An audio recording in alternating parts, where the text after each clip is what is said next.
हरे कृष्णा दोस्तों, मैं आपका डीएम ट्रेडर हूं और स्वागत है आप सभी का ट्रेडिंग साइकोलॉजी की एक और नई वीडियो में। नमस्कार दोस्तों, तो शुरू करते हैं। दोस्तों, क्या आपने कभी सोचा है कि ट्रेडिंग में बार बार हार क्यों मिलती है, जबकि स्ट्रैटेजी, सिग्नल और सेटअप सब सही होते हैं? क्यों कुछ लोग रोज मार्केट से कमाते हैं और कुछ बस देखते रह जाते हैं? इसका जवाब किसी इंडिकेटर में नहीं, आपके माइंडसेट में छुपा है। कभी सोचा है कि एक आम इंसान, एक ऐसा इंसान जो दिन रात की भाग दौड़ में फंसा है, जिम्मेदारियों में जकड़ा है, कैसे एक ऐसी दुनिया में कदम रखता है जहां हर डिसीजन एक जंग है? Welcome to the world of trading. शुरुआत होती है एक सपने से, एक ऐसा सपना जहां फ्रीडम है, पैसा है और सबसे बड़ी बात कंट्रोल है। कंट्रोल अपने वक्त पर, अपनी जिंदगी पर। लेकिन जब कोई पहली बार चार्ट्स देखता है, रंग बिरंगी कैंडल्स, ऊपर नीचे भागती लाइंस और आंखों को चकरा देने वाले पैटर्न्स, तो एक ही सवाल मन में उठता है, क्या मैं ये सब समझ पाऊंगा? ट्रेडिंग को लोग अक्सर नंबर्स का खेल समझते हैं, लेकिन हकीकत यह है कि यह एक कला है, एन आर्ट फॉर्म जिसे महसूस किया जाता है, जिया जाता है। ये वह कला है जहां इंसान को पहले खुद को समझना पड़ता है, अपने डर को पहचानना पड़ता है और फिर उस डर से पार निकलना होता है। एक न्यू ट्रेडर चार्ट्स के सामने बैठता है और हर टिक उसके दिल की धड़कनों से जुड़ जाती है। प्राइस ऊपर जाए तो खुशी की लहर, नीचे जाए तो डर का तूफान। ये सिर्फ पैसे का उतार चढ़ाव नहीं है, यह एक इमोशनल रोलर कोस्टर है, जहां हर कैंडल एक नई कहानी सुनाती है। लेकिन ट्रेडिंग का आर्ट यह नहीं कि आप हर बार सही हो। असली आर्ट है knowing when to act and when to wait. कभी कभी सबसे बड़ा प्रॉफिट पेशेंस में छुपा होता है। क्या आपने कभी सोचा है कि कुछ ट्रेडर्स लगातार जीते क्यों हैं? क्या उनके पास कोई सीक्रेट फॉर्मूला है? नहीं, उनका सीक्रेट सिर्फ एक चीज में छुपा होता है, देयर माइंडसेट। वो जानते हैं कि मार्केट एक बैटलफील्ड है और हर ट्रेडर एक वॉरियर। पर यह युद्ध दूसरों से नहीं, ये युद्ध है अपने भीतर के लालच से, अपने डर से, अपनी अधीरता से। जब मार्केट शांत होता है तब भी भीतर का शोर सुनाई देता है। जब सिग्नल क्लियर होता है तब भी शक की आवाज उठती है। ट्रेडिंग की कला वही समझ पाता है जो उस नॉइज को काटकर सच्चाई तक पहुंच सके, जो ये समझ सके कि चार्ट सिर्फ लाइंस नहीं है, वह इंसानी साइकोलॉजी की एक झलक है। हर ब्रेकआउट के पीछे किसी का सपना टूटता है और किसी की उम्मीदें उड़ान भरती हैं। इस दुनिया में हर ट्रेडर अकेला होता है, कोई साथ नहीं होता। डिसीजंस अपने होते हैं, कॉन्सिक्वेंसेस अपने, और यही ट्रेडिंग को रियल बनाता है। Cruel but pure. एक दिन का लॉस कभी पूरी आइडेंटिटी को हिला देता है और एक दिन का प्रॉफिट ईगो को आसमान में पहुंचा देता है। यही आर्ट है balancing between over confidence and fear. यह कोई शॉर्टकट नहीं है, यह एक जर्नी है, एक ऐसी जर्नी जो आपको खुद से मिलवाती है। आपको पता है ट्रेडिंग सिखाती क्या है? ट्रेडिंग एक मिरर है जो आपकी सबसे कमजोर और सबसे ताकतवर परछाई को दिखा देता है। अगर आप ट्रेडिंग को सिर्फ पैसा कमाने का जरिया समझते हैं तो शायद आप इसका एक छोटा हिस्सा ही देख रहे हैं।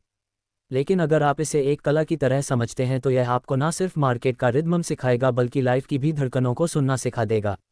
मार्केट हर दिन कुछ सिखाता है और जो सच्चा आर्टिस्ट है वह हर सिग्नल में एक सुर ढूंढता है, हर पैटर्न में एक कविता देखता है। द आर्ट ऑफ ट्रेडिंग ये सिर्फ चार्ट्स की बात नहीं है, यह आपकी कहानी है, आपके संघर्ष, आपकी उम्मीदों और आपकी मानसिक ताकत की कहानी। क्योंकि असली ट्रेड वो नहीं होता जो स्क्रीन पर होता है, असली ट्रेड वो होता है जो आपके दिल और दिमाग के बीच होता है। मैंने सब कुछ फॉलो किया था, फिर भी मेरा ट्रेड लॉस में क्यों गया? ये वो सवाल है जो हजारों नए ट्रेडर्स हर दिन खुद से पूछते हैं। इंडिकेटर्स सही थे, पैटर्न क्लियर था, स्ट्रेटजी टेक्स्ट बुक जैसी थी, लेकिन फिर भी मार्केट ने अलग डायरेक्शन पकड़ ली, और वहीं ट्रेडर टूट जाता है इमोशनली, फाइनेंशियली और सबसे बुरा mentally. Welcome to the world of reality based trading. एक ऐसा रास्ता जो फैंसी प्रेडिक्शंस, फेक गुरुज और अनरियलिस्टिक एक्सपेक्टेशंस को छोड़कर सीधी नज़र डालता है सच्चाई पर। ट्रेडिंग का सबसे बड़ा धोखा यह है कि शुरुआत में ये बहुत आसान लगता है। 2-4 चार्ट पैटर्न सीखो, कुछ यूट्यूब वीडियोस देखो और फिर लगाओ अपना पहला ट्रेड। पर जैसे ही रियल मनी टेबल पर आता है, रियलिटी एक करारा तमाचा मारती है। एक लड़का था एम्बिशियस, एक्साइटेड और कॉन्फिडेंट। उसने ट्रेडिंग की दुनिया में कदम रखा था ये सोचकर कि मैं बाकी सबसे अलग हूँ, मैं हार नहीं मानूंगा, मैं एक दिन करोड़ कमा लूंगा। उसने इंडिकेटर्स लगाए, न्यूज़ देखी और हर दिन चार्ट्स को घूरा। कुछ ट्रेड्स जीते, कुछ हारे, लेकिन धीरे धीरे एक चीज़ सामने आने लगी, मार्केट डजंट केयर। वो ना तुम्हारी मेहनत देखता है, ना तुम्हारा लॉजिक, ना तुम्हारे सपने। मार्केट सिर्फ एक चीज़ देखता है, रियलिटी। रियलिटी यह है कि कोई भी 100% श्योर नहीं हो सकता। रियलिटी यह है कि लॉसेस होंगे और कभी कभी ऐसे समय पर जब तुमने सब सही किया हो। रियलिटी बेस्ड ट्रेडिंग उसी सच को अपनाने का नाम है। इसका मतलब है मार्केट को वैसा देखना जैसा वह है, ना कि जैसा हम चाहें कि वह हो। एक ट्रेडर जब खुद को पूरी तरह तैयार मानता है तब भी मार्केट उसकी टेस्टिंग करता है, और यही टेस्टिंग असली ट्रेडर को बनाती है। इस दुनिया में दो तरह के ट्रेडर्स होते हैं, एक जो सपने में जीते हैं और एक जो ग्राउंड रियलिटी को समझते हैं। पहला हर बार प्रेडिक्शन करने की कोशिश करता है, दूसरा बस रिएक्शन देता है, कैलकुलेटेड रिएक्शन। जब कोई कहता है मैं जानता हूं मार्केट कल ऊपर जाएगा तो वह अपने ईगो को फीड कर रहा होता है। लेकिन जब कोई कहता है अगर मार्केट ऊपर गया तो मेरी स्ट्रैटेजी यह होगी और अगर नीचे गया तो मेरी रिस्क मैनेजमेंट रेडी है, वह रियलिटी में ऑपरेट कर रहा होता है। ट्रेडिंग में जो सबसे ज़्यादा टूटते हैं वह लोग हैं जो उम्मीदों के साथ चार्ट्स को देखते हैं, और जो सबसे ज़्यादा टिकते हैं वह होते हैं जो कन्फर्मेशन के साथ चलते हैं। रियलिटी बेस्ड ट्रेडिंग का मतलब है accepting that you are not in control. Market को कंट्रोल नहीं किया जा सकता, बस समझा जा सकता है, ऑब्जर्व किया जा सकता है और उसी ऑब्जर्वेशन के आधार पर एक्शन लिया जा सकता है। लेकिन क्या यह इतना आसान है? नहीं, क्योंकि इंसान की फितरत है सर्टेनिटी ढूंढना। हम हर बार श्योर होना चाहते हैं, हम चाहते हैं कि हर ट्रेड प्रॉफिट दे, और जब ऐसा नहीं होता तो हम टूट जाते हैं। लेकिन ट्रेडिंग सिखाती है कि जरूरी नहीं हर ट्रेड जीता जाए, जरूरी है कि सही प्रोसेस को कंसिस्टेंटली फॉलो किया जाए। एक बार का लॉस आपको डराता है, लेकिन 100 बार का डिसिप्लिन आपको विजेता बनाता है। रियलिटी बेस्ड ट्रेडिंग सिखाता है कि हर कैंडल में एक स्टोरी है, लेकिन हर स्टोरी में जीत नहीं होती। कभी कभी सर्वाइवल ही सबसे बड़ी जीत होती है। ये ट्रेडिंग का वह वर्जन है जहां इमोशंस पीछे रहते हैं और लॉजिक सामने आता है, जहां उम्मीद से ज़्यादा कन्फर्मेशन देखा जाता है, जहां फैंटेसी की जगह फैक्ट्स रखे जाते हैं, और सबसे बड़ी बात यह माइंडसेट सिखाता है कि ट्रेडिंग कोई मैजिक फॉर्मूला नहीं है। यह एक डिसिप्लिन है, एक लाइफस्टाइल है और एक ऐसा सफ़र है जो रोज आपके पेशेंस, आपके ईगो और आपके डिसीजन मेकिंग की परीक्षा लेता है। रियलिटी बेस्ड ट्रेडिंग वही समझ सकता है जो खुद को मिरर में देखकर अपने झूठ स्वीकार कर सके, क्योंकि जो ट्रेडर खुद को नहीं समझता वह मार्केट को कभी नहीं समझ सकता। तो अगली बार जब आप चार्ट्स के सामने बैठे प्रेडिक्शन करना छोड़िए, ऑब्जर्व कीजिए, जज मत कीजिए, वेट कीजिए, रिएक्ट मत कीजिए, रिस्पॉन्ड कीजिए, क्योंकि ट्रेडिंग में जीत उसी की होती है जो सच्चाई को पहचानता है और उसी के साथ चलना सीखता है। एक ट्रेडर अपने कमरे में अकेला बैठा है, कंप्यूटर स्क्रीन पर चार्ट्स घूम रहे हैं, पर उसकी नज़रें कहीं और हैं। वो सोच रहा है कहीं मैं ये सब गलत तो नहीं कर रहा, क्योंकि पिछले 2 ट्रेड्स में उसने सब कुछ टेक्निकल सही किया था, लेकिन रिजल्ट रेड, और अब वो डर रहा है नया ट्रेड लेने से, पैसे घमवाने से और सबसे ज़्यादा खुद से हारने से। यही है ट्रेडिंग की साइकोलॉजी, वो अदृश्य जाल जो प्रॉफिट से ज़्यादा खतरनाक होता है। जब हम ट्रेडिंग शुरू करते हैं तो हमारा ध्यान होता है स्ट्रेटजीज पर, इंडिकेटर्स पर और मार्केट ट्रेंड्स पर। लेकिन जैसे जैसे वक्त बीतता है हमें समझ आने लगता है कि असली लड़ाई चार्ट से नहीं है, असली लड़ाई तो अपने माइंडसेट से है। एक बार का लॉस कॉन्फिडेंस तोड़ देता है और एक बार का प्रॉफिट ईगो खड़ा कर देता है। एक दिन आप खुद को जीनियस समझते हैं और अगले दिन आप खुद से नज़र चुराते हैं। यह एक रोलर कोस्टर है जहां हर इमोशन एक्सट्रीम होता है। ट्रेडिंग में सबसे बड़ा शत्रु ना मार्केट है ना न्यूज़, सबसे बड़ा शत्रु है फियर, लॉस का डर, गलत होने का डर, मिस्ड अपॉर्चुनिटी का डर, और फिर आता है ग्रीड, एक ऐसा लालच जो कहता है बस एक और ट्रेड, बस थोड़ा और पैसा, और वहीं पर गिरावट शुरू होती है। माइंड एक बैटलफील्ड बन जाता है, हर कैंडल के साथ एक नई इमोशन उभरती है, ग्रीन खुशी, रेड गुस्सा या डर, फ्लैट उलझन और बोरियत। क्या आपने कभी नोटिस किया है जब आप इमोशनल होते हैं तो आपको सबसे ज़्यादा ट्रेड्स करने का मन होता है, क्योंकि उस समय आप लॉजिक से नहीं इम्पल्स से ऑपरेट कर रहे होते हैं। ट्रेडिंग साइकोलॉजी यही बताती है कि जब तक आप खुद को कंट्रोल नहीं कर सकते तब तक मार्केट को समझने का कोई मतलब नहीं। एक ट्रेडर की सबसे बड़ी ताकत उसका चार्ट रीडिंग नहीं होता, उसकी सबसे बड़ी ताकत होती है इमोशनल डिसिप्लिन। ऐसा डिसिप्लिन जो कहे मैंने अपनी स्ट्रैटेजी बनाई है और मैं उसी को फॉलो करूंगा, चाहे मार्केट कुछ भी करे। लेकिन क्या यह आसान है? बिल्कुल नहीं। इमेजिन कीजिए आपने दिन भर एनालिसिस किया, परफेक्ट एंट्री ढूंढी और फिर प्राइस अचानक उल्टी दिशा में चल पड़ा। आपका दिल कहता है एग्जिट कर लो, आपका ईगो कहता है रुको मार्केट वापस आएगा, आपका डर कहता है सब खत्म हो जाएगा, और आपका होप विस्पर करता है शायद ये रिवर्सल है। और इसी कॉन्फ्लिक्ट में आप स्ट्रैटेजी भूल जाते हैं और डिसीजन इमोशनल हो जाता है। यही वह पल है जहां 90% ट्रेडर्स हार जाते हैं, क्योंकि उन्होंने चार्ट्स तो सीखे लेकिन खुद को नहीं समझा। ट्रेडिंग एक मिरर है, यह आपको आपकी असली पर्सनैलिटी दिखाता है। अगर आप इम्पेशेंट हैं मार्केट उसे उजागर करेगा, अगर आप ओवर कॉन्फिडेंट हैं मार्केट आपकी लिमिट्स दिखाएगा, अगर आप इनसिक्योर हैं मार्केट आपको हर बार हिला देगा। पर जो ट्रेडर अपने अंदर झांकना सीख जाता है वह मार्केट के सिग्नल भी पढ़ना सीख जाता है। एक बार एक ट्रेडर ने कहा था मैंने प्रॉफिट तब कमाना शुरू किया जब मैंने खुद को लॉस में देखना एक्सेप्ट किया, क्योंकि वही एक्सेप्टेंस आपको सिखाता है कि हर ट्रेड जरूरी नहीं है, हर अपॉर्चुनिटी आपके लिए नहीं है, और हर बार सही होना सक्सेस की गारंटी नहीं है। ट्रू ट्रेडिंग साइकोलॉजी यह सिखाती है कि इमोशंस को कंट्रोल करने के लिए आपको रोबोट नहीं बनना है। आपको अवेयर बनना है, aware of your triggers, aware of your fears, aware of your reactions. और तभी आप वह कामनेस पा सकते हैं जो सबसे बड़े ट्रेडर्स की पहचान है। वो कामनेस जो कहती है मार्केट कहीं भी जाए मैं ग्राउंडेड रहूंगा, लॉस होगा तो भी मैं टूटूंगा नहीं, प्रॉफिट मिलेगा तो भी मैं उड़ूंगा नहीं, क्योंकि ट्रेडिंग का खेल बाहर से नहीं अंदर से जीता जाता है। आपके अंदर जितनी स्टेबिलिटी होगी आपका रिजल्ट उतना ही कंसिस्टेंट होगा, और एक दिन जब आप मार्केट के हर झटके को शांत मन से ऑब्जर्व कर पाएंगे तब आप सिर्फ ट्रेडर नहीं होंगे, आप एक रियल आर्टिस्ट होंगे of trading psychology. Chapter 4 risk and money management. Trade तो सही था फिर भी अकाउंट साफ हो गया। कहने को बस एक वाक्य है, लेकिन इसके पीछे छुपा दर्द वही समझ सकता है जिसने ट्रेडिंग में सब कुछ खोया हो। सबसे बड़ा धोखा ट्रेडिंग में तब लगता है जब हम जीत के करीब होते हैं और तब हारते हैं जब हमें सबसे ज़्यादा यकीन होता है। ट्रेडिंग में लोग स्ट्रैटेजी सीखते हैं, इंडिकेटर्स को डिकोड करते हैं और मार्केट की चाल पकड़ने की कोशिश करते हैं, लेकिन जो चीज़ सबसे ज़्यादा नज़रअंदाज होती है वही सबसे ज़रूरी होती है, रिस्क और मनी मैनेजमेंट। हर ट्रेडर की शुरुआत एक ख्वाब से होती है, बस एक सही ट्रेड और ज़िंदगी बदल जाएगी, लेकिन वह एक ट्रेड अक्सर आखिरी ट्रेड बन जाता है। क्यों? क्योंकि प्लानिंग नहीं थी कि क्या खो सकते हैं। ट्रेडिंग का पहला रूल होना चाहिए, प्रोटेक्ट योर कैपिटल, लेकिन असल में लोग सबसे पहले उसी को खतरे में डालते हैं। एक बार का नुकसान चलता है, 2 बार का भी झेल लेंगे, लेकिन जब लगातार लॉसेस होने लगे और आपने पहले से सोचा ना हो कि कितना रिस्क लेना है तब वह नुकसान आपके अंदर तक उतर जाता है। रिस्क और मनी मैनेजमेंट ट्रेडिंग के वह अनसीन गार्ड्स हैं जो आपको तब बचाते हैं जब बाकी सब फेल हो जाए। एक कहानी याद आती है।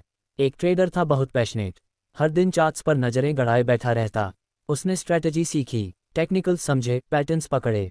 एक दिन उसे परफेक्ट सेटअप मिला, सारा पैसा एक ही ट्रेड में डाल दिया। हाई कन्विक्शन है, यह मौका बार बार नहीं आता। ट्रेड शुरू होते ही प्राइस उल्टी दिशा में गया। वो रुका, सोचा थोड़ा और वेट करता हूँ, ये रिवर्सल होगा, और देखते ही देखते उसका अकाउंट आधा हो गया। उसे समझ नहीं आया कि गलती कहाँ हुई। स्ट्रैटेजी तो सही थी, एंट्री लॉजिकल थी, फिर क्यों हारा? क्योंकि उसने कभी सोचा ही नहीं कि अगर मार्केट प्लान के खिलाफ गया तो बैकअप क्या है। यही होती है ट्रेडिंग की सबसे खतरनाक भूल, over confidence without protection. Risk management सिखाता है कि हर ट्रेड में कितना पैसा लगाना है। मनी मैनेजमेंट बताता है कि टोटल कैपिटल का कितना हिस्सा एक टाइम पर खतरे में होना चाहिए, क्योंकि मार्केट हमेशा अनप्रेडिक्टेबल रहेगा, लेकिन अगर आपका सिस्टम प्रेडिक्टेबल है तो आप बचे रहेंगे। रिस्क मैनेजमेंट का असली मतलब है survive to trade another day. Market आपको 1000 बार टेस्ट करेगा, कभी सडन न्यूज़ से, कभी फॉल्स ब्रेकआउट से, कभी इमोशनल मैनिपुलेशन से, और हर बार आपका सर्वाइवल सिर्फ इस बात पर डिपेंड करेगा कि आपने कितना लॉस एक्सेप्ट करने का प्लान बनाया है। ट्रेडिंग में सबसे खतरनाक चीज़ लॉस नहीं होती, सबसे खतरनाक होता है अनकंट्रोल्ड लॉस, क्योंकि यह लॉस सिर्फ पैसे का नहीं होता, ये सेल्फ कॉन्फिडेंस का भी होता है। मनी मैनेजमेंट सिखाता है कि आपको किसी एक ट्रेड पर डिपेंडेंट नहीं होना चाहिए। एक स्मार्ट ट्रेडर वही होता है जो एवरेज प्रॉफिट से जीतता है, ना कि रेयर जैकपॉट से। मार्केट एक बैटलफील्ड है, लेकिन ये जंग बुलेट से नहीं लड़ी जाती, ये लड़ी जाती है कैपिटल की प्रोटेक्शन से और डिसिप्लिन एग्जीक्यूशन से। जो ट्रेडर रिस्क को मैनेज नहीं करता वह अपने फ्यूचर को गैम्बल कर रहा होता है, और जो ट्रेडर अपने हर ट्रेड से पहले ये जानता है कि अगर यह गलती हो गई तो कितना नुकसान होगा, वही लॉन्ग टर्म में जिंदा रहता है। ट्रेडिंग का सच यही है, यह कोई जीत का खेल नहीं है, ये नॉट लूजिंग एवरीथिंग का गेम है, और जो इस गेम को समझ जाता है वही असली आर्टिस्ट बनता है। जो हर ब्रश स्ट्रोक सोच समझ कर लगाता है। तो अगली बार जब आप ट्रेड करें, एंट्री से पहले ये तय कीजिए कि एग्जिट कब और कैसे होगा। प्रॉफिट सोचना आसान है, लॉस को प्लान करना वही असली डिसिप्लिन है, क्योंकि असली सक्सेस ना सिर्फ उस ट्रेडर की होती है जो जीतता है, बल्कि उसकी होती है जो सही समय पर खुद को नुकसान से बचा लेता है। Chapter 5 technical analysis the tools of the trade. रात के 2 बजे थे, कमरे में सिर्फ स्क्रीन की रोशनी थी और उस ट्रेडर की आंखें जो लगातार चार्ट्स को घूर रही थी। नींद गायब थी, दिल धड़क रहा था और दिमाग सिर्फ एक सवाल से जूझ रहा था, क्या ये ब्रेकआउट असली है या एक और ट्रैप? ट्रेडिंग की दुनिया में टेक्निकल एनालिसिस को एक जादू की तरह देखा जाता है। कुछ इसे फॉर्मूला मानते हैं, कुछ ब्लैक मैजिक, लेकिन हकीकत यह है कि यह नाइदर परफेक्ट नॉर प्रेडिक्टिव। यह एक भाषा है, the silent language of price and time. Technical analysis charts को पढ़ने की कला नहीं है, यह उनके पीछे छिपी साइकोलॉजी को समझने का रास्ता है। जब एक ट्रेडर पहली बार प्राइस चार्ट देखता है तो उसे वह सिर्फ लाइंस लगती हैं, ऊपर जाती हुई फिर नीचे गिरती हुई, लेकिन एक ट्रेंड आई देखती है, बायर्स और सेलर्स की लड़ाई, ग्रीड और फियर की टक्कर, और उस भीड़ की साइकोलॉजी जो हर टिक के साथ अपनी कहानी कह रही है। एक कैंडल बनती है और उसके पीछे एक कहानी होती है। एक प्राइस पैटर्न बनता है और उसके पीछे छिपा होता है इंसानी डिसीजन मेकिंग का फ्लो। टेक्निकल एनालिसिस आपको फ्यूचर नहीं बताता, यह आपको ये दिखाता है कि भीड़ क्या सोच रही है, और अगर आप भीड़ की सोच समझ गए तो अगला मूव आपको इतना भी सरप्राइज नहीं करेगा। लेकिन यहीं पर होती है सबसे बड़ी गलती। लोग इंडिकेटर्स को भगवान बना देते हैं। सोचते हैं कि RSI ओवरसोल्ड है तो अब प्राइस ऊपर ही जाएगा, MECD ने क्रॉस किया है तो गारंटीड प्रॉफिट है। लेकिन भूल जाते हैं कि हर सिग्नल एक कॉन्टेक्स्ट में काम करता है और बिना कॉन्टेक्स्ट के हर टूल एक ट्रैप बन सकता है। टेक्निकल एनालिसिस एक टूल किट है, लेकिन उसका यूज़ तभी होता है जब आप जानते हैं कि कौन सा टूल कब और कैसे इस्तेमाल करना है। क्या आप किसी कारपेंटर को देखेंगे जो हर काम के लिए सिर्फ हथौड़ा इस्तेमाल करता है? नहीं, उसे पता होता है कि कब ड्रिल चाहिए, कब सॉ और कब एक सॉफ्ट हैंड। वैसे ही एक अच्छे ट्रेडर को भी पता होता है कि कब मूविंग एवरेज इस्तेमाल करनी है, कब प्राइस एक्शन पर भरोसा करना है और कब सिर्फ बैठकर मार्केट को ऑब्जर्व करना है। लेकिन यहाँ एक और बात है, चार्ट्स देखकर सिर्फ सिग्नल्स नहीं मिलते, भावनाएं भी ट्रिगर होती हैं। एक तेजी से उठती कैंडल और दिल कहता है अब एंट्री ले ले, और चूक गया तो एक सडन ड्रॉप और दिमाग चीखता है एग्जिट कर ले, सब खत्म हो जाएगा। टेक्निकल टूल्स जितने बाहर दिखते हैं, असली जंग उतनी ही अंदर चल रही होती है। हर इंडिकेटर एक लेयर है, लेकिन आपका पेशेंस, आपका डिसिप्लिन और आपकी क्लैरिटी वो असली वेपन्स हैं। टेक्निकल एनालिसिस आपको डायरेक्शन दिखा सकता है, लेकिन डिसीजन आपको ही लेना होता है। और यह डिसीजन तभी सही होंगे जब आप टूल्स को मास्टर नहीं बैलेंस करना सीखें। चार्ट्स आपको अपॉर्चुनिटी दिखाते हैं, लेकिन ट्रैप भी वही दिखाते हैं। एक डबल टॉप आपको सिग्नल दे सकता है, लेकिन कंफर्मेशन आपको खुद निकालना होता है। एक सपोर्ट टूट सकता है और रेजिस्टेंस कभी हिल भी नहीं सकता, और इस अनसर्टेनिटी के बीच एक ट्रेडर को हर रोज अपने लॉजिक और इमोशन के बीच बैलेंस बनाना होता है। टेक्निकल एनालिसिस सिर्फ शेप्स और लेवल्स नहीं है, यह एक लेंस है जिससे आप मार्केट की भीड़ के बिहेवियर को डिकोड करते हैं। और हर बार जब आप चार्ट पर नज़र डालते हैं तो एक बात याद रखिए, प्राइस डजंट लाई। इंडिकेटर्स बदल सकते हैं, सिग्नल्स मैनिपुलेट हो सकते हैं, लेकिन प्राइस हमेशा सच बोलता है, उसे बस समझने वाला चाहिए। तो अगली बार जब आप चार्ट पर ट्रेंड लाइन खींचे या कोई ऑसिलेटर चेक करें तो बस एक पल रुक कर यह सोचिए, क्या मैं मार्केट को देख रहा हूं या सिर्फ खुद की उम्मीदें? क्योंकि ट्रेडिंग में जीत उसी की होती है जो प्राइस की बात सुनता है और टूल्स को गाइड की तरह इस्तेमाल करता है। दोस्तों, आज इस वीडियो में इतना ही, मिलते हैं एक और नई वीडियो में। धन्यवाद। हरे कृष्णा।